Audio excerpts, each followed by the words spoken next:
Elmslie House is a neo-Gothic villa built in 1862, and it's called Elmslie House because the architect who designed it was called Elmslie. Over the years it's been called many different names, but the current owners thought that it would be a good idea to rename it Elmslie House when they bought it in 2014. The North Hall, which is at the top there, was built in the 1880s, and that is the exhibition space, and the owners, Anne Taylor and her husband, run it as an arts and performance venue. Janice and I saw the gallery at Elmslie House years ago, not long after that it had been purchased and renovated by Mr. and Mrs. Taylor, and we thought what a lovely venue to have an exhibition. Little did I realise that at some point in the future I would do just that. And here we have the exhibition space at Elmslie House, into which I have placed a collection of artworks covering pretty well 60 years.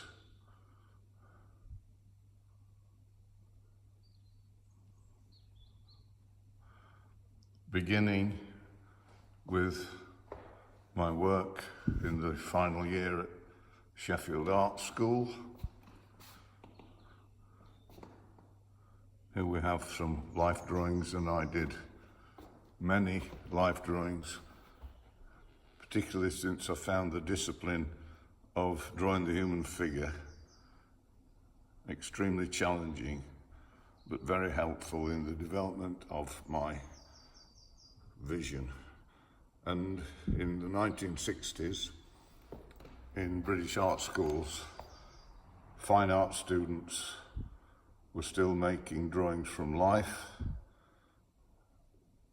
and of the many drawings that I made, I only kept 4, which I considered to be drawings that had effectively described the human form.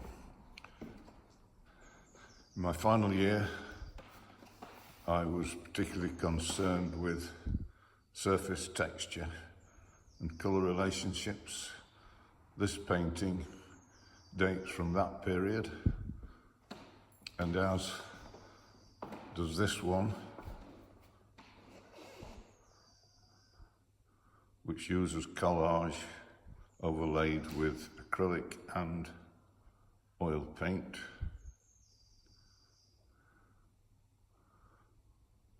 The works are not arranged chronologically,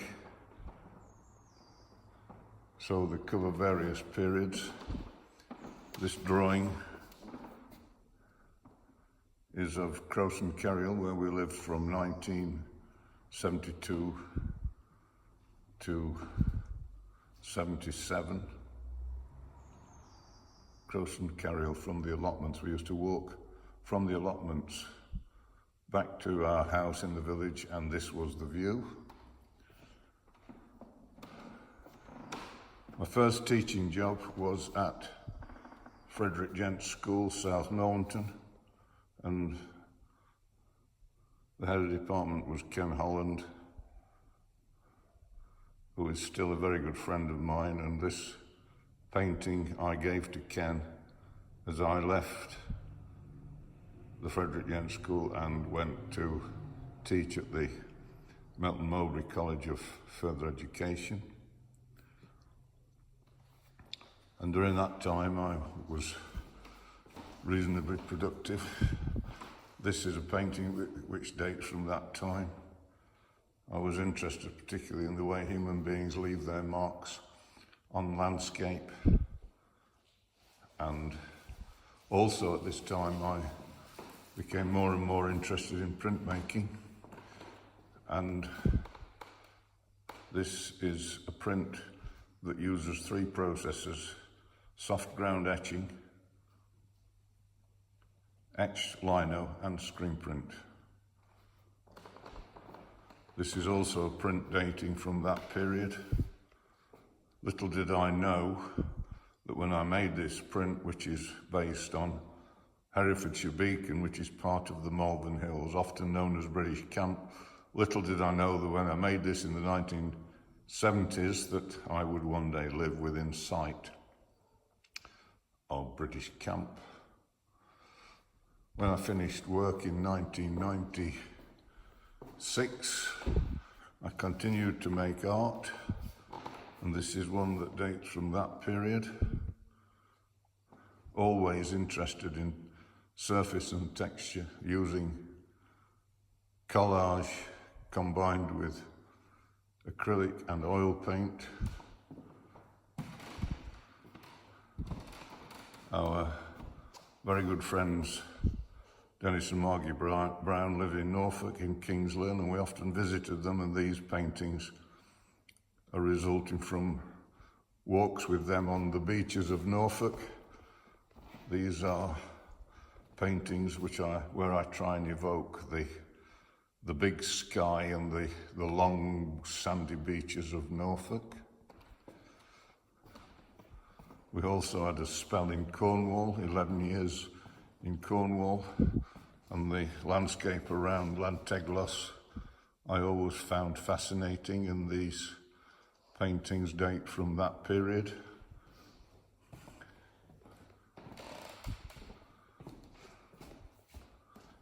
And the one over here, again from the Lanteglos landscape period. This one is called Towards St. Veep.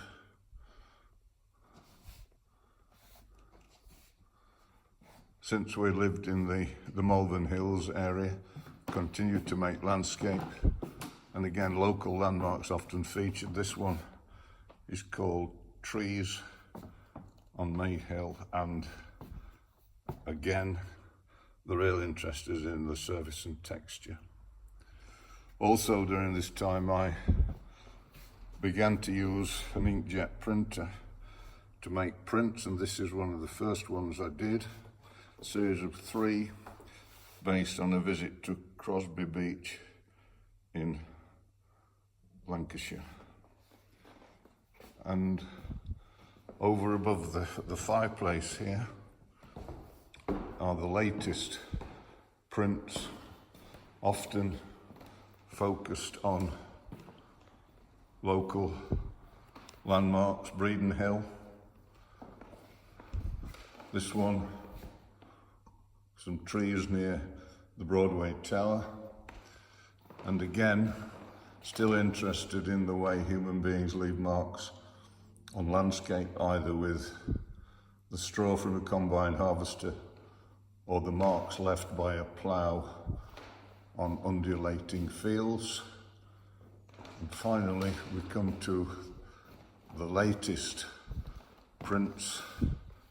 This one called Cotswold Wall, and finally a print of silver birch trees seen in the grounds of Anglesey Abbey in East Anglia.